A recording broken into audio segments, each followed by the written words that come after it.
Time is a circle. At least that's what I thought when I began Indiana Jones and the Great Circle. It felt familiar, but I knew it wasn't, like I had seen this before. If you ask anyone born in the 80s or 90s, you'll likely hear them think about how Indiana Jones and how much it resonated with them from such a young age. MachineGames is known for its excellent work with the Wolfenstein series, a beloved franchise known for its impeccable storytelling against the backdrop of an alternative World War II.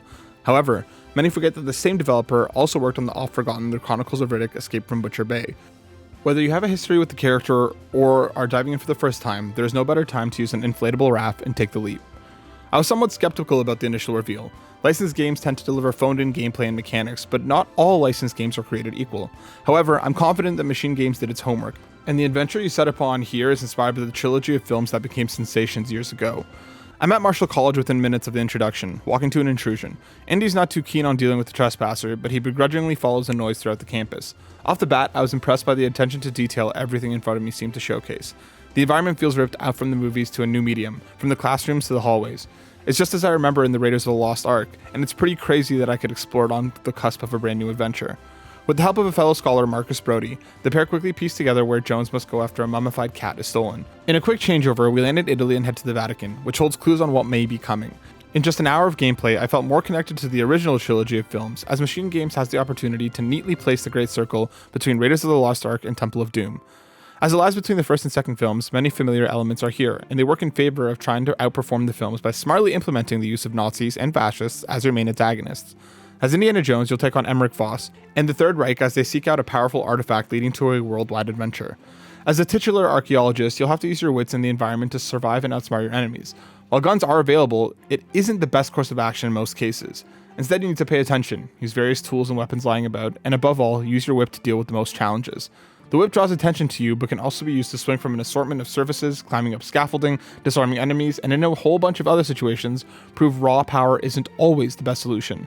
To tie the experience together and feel authentic, you'll find skill books in your adventure which add new skills or buffs to Indiana Jones. Some might improve your ability to fight with your fists, while others might improve chances if you're knocked out in a fight, giving you ample time to pick yourself up and try again. You'll also gain access to a camera, which helps you catalog new artifacts and provides tons of information. You'll want to make sure to use the camera, as images are added to your trusty journal, which include all the pertinent information you need to press on.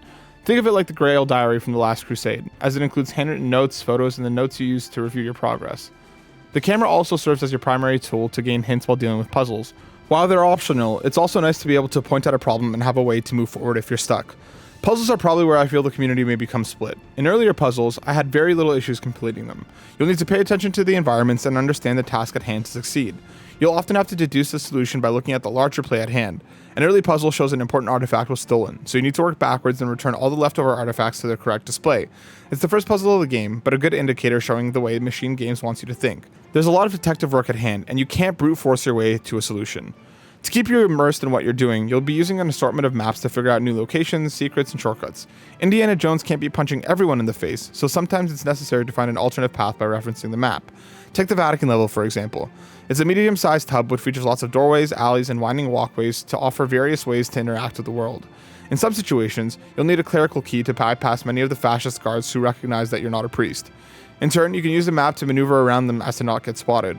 Additionally, you can purchase pamphlets which mark secrets, points of interest, perks, and more, so you'll want to look at the map to find these items. It's a far more believable way of adventuring by pulling the map out and watching your progress as you move about, instead of a separate UI moving to a map on the screen. You'll also have to use disguises to get around the levels. In one area, you may need to disguise yourself as a soldier, so you'll have to find a uniform, then equip it from your bag. Having the right look for the task at hand means you can move about restricted areas without a lot of fuss. Soldiers normally would spot you on sight if you're not dressed accordingly. You're always encouraged to step out of your comfort zone and explore every nook and cranny, as it usually leads to items, chests, perks, and more usable items. MachineGames takes an existing franchise and elevates it to new heights, which is a feat that even the newer movies have failed to do. In a love letter to the character, Indiana Jones and the Great Circle proposes the future of the series isn't in film, but in video games. With tons of details pulled right from the films, existing mechanics including combat and smart puzzles, anchored by stellar performances across the board, I haven't been able to put my controller down.